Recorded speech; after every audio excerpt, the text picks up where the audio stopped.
Hi, I'm Dan Yaden with GreenGuard, and I'm on a job site here in Atlanta, Georgia, where this new 2-story home is under construction. Today, we're going to be showing you how to install GreenGuard raindrop building wrap as a weather-resistant barrier and an air barrier. Now, before you get started on the installation, we'll want to make sure we have all the materials we'll need in order to do the job right. First, you'll need the GreenGuard building wrap. Now you can see it has these special drainage channels that help move the water down the wall so that you protect any of those moisture-sensitive wall components. And you'll also want to install the wrap with these channels running vertically, because they won't drain for diddle if you run them sideways. And you'll also want to make sure that the printed side is facing out. And if you have any questions about this, the instructions are right on the wrap. Install this side out, install with black lines vertical in 2 languages. Next, we have our fasteners. Now you can use common galvanized roofing nails or plastic cap nails. I personally prefer these green ones. They have extra holding power, do a nice job. And then we have 3 other products here that help give the building wrap a tight seal. GreenGuard contractor tape, GreenGuard flashing, and GreenGuard air barrier sealant. We'll show where to use each of these during the install. Well, now that we've seen the products we're going to be using, it's time for us to meet our contractor on this job. This is Rex Nelson of Correct Housewrap. They're going to be doing the install today. How's it going, Rex? A little warm today. It is warm. Well, I see you guys have gotten a pretty good start on wrapping this house. Yes, sir. But I'm curious, why did you choose raindrop house wrap for this particular job? Well, not only does it meet and exceed all the codes as far as weather-resistant barriers go, air and moisture, but the durability. It is one tough wrap. That's right. And the thing to remember is that a water-resistant barrier is the secondary weather barrier behind the siding, so it helps keep the wall dry, while an air barrier is stopping air leaks, which helps the wall be more energy efficient. Well, Rex, what do you think? Shall we finish protecting these pretty Atlanta walls? Let's do it, Dan.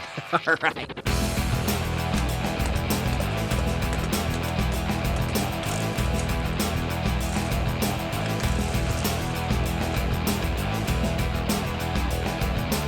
Begin at the bottom corner of the house. Place the building wrap about 2 feet around the corner. And make sure that the sill plate is covered by a couple of inches. Now fasten the wrap through the wood sheathing using either galvanized roofing nails or plastic cap nails. If you're installing over foam sheathing, make sure the fasteners are long enough to go through the foam and into the stud. Keep unrolling the wrap and attaching it about 16 inches apart along every other stud, making sure it lays flat and there are no wrinkles. When you get to an inside corner like this one, you want to make sure the wrap fits tightly into the corner so the siding will go over it nice and flat. You can see Roberto here is using a 2x2 to press the wrap in tight before fastening it down. The next thing we want to look at with our building wrap installation is how to deal with the seams. First, let's take a look at a vertical seam. All vertical seams must be overlapped a minimum of 6 inches. Make sure the wrap is fairly clean and dry, and then seal the seam with GreenGuard contractor tape or a bead of GreenGuard air barrier sealant. Now for the horizontal seam. When you install the next course of building wrap, make sure it overlaps the lower course by at least 2 inches. Then apply a 1/4 inch bead of GreenGuard air barrier sealant at the seam and press the wrap down into it.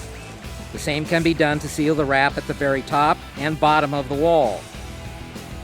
You can also seal the seam with GreenGuard contractor tape. Roberto, I noticed that you use the GreenGuard air barrier sealant with this seam. Now, is that something where you could use the contractor tape also? Correcto. You prefer one over the other? Sí, claro, prefiero más el tape porque es un poquito más rápido de instalar, pero los dos hacen un buen trabajo. Couldn't have said it better myself.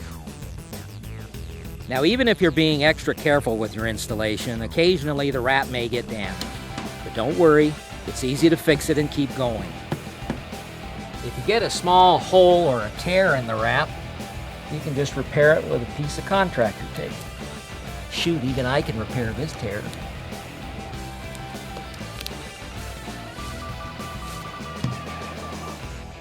If a larger area is damaged, just cut it out and install a new piece in water shedding or shingle fashion. Be sure to tape all of the edges. As you complete your install, it's important to make sure you've covered all exposed wall surfaces with the wrap. That includes gable end walls, chimneys, dormers, and all rough openings. The last thing we want to do is prepare the openings that will need flashing, like this window opening here. Make a simple eye cut through the wrap. Then cut a header flap by making diagonal cuts at the top corners. Fold the wrap above the top of the window opening and temporarily attach with tape. Fold the rest of the flaps to the inside of the rough opening. Now you're ready for the flashing. Well, Rex, you and the crew of Correct House Wrap have done a great job of installing the GreenGuard Raindrop building wrap. Oh, thank you, Dan. I appreciate it. Well, are you ready to show these guys how to install GreenGuard flashing? Let's do it, Dan. Let's do it. Sounds good. Be sure to watch our next video, Installing GreenGuard Flashing, as well as other great GreenGuard installation videos on our YouTube channel.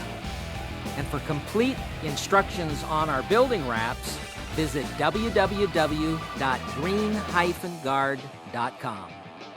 I'm Dan Yaden, and I'll see you next time.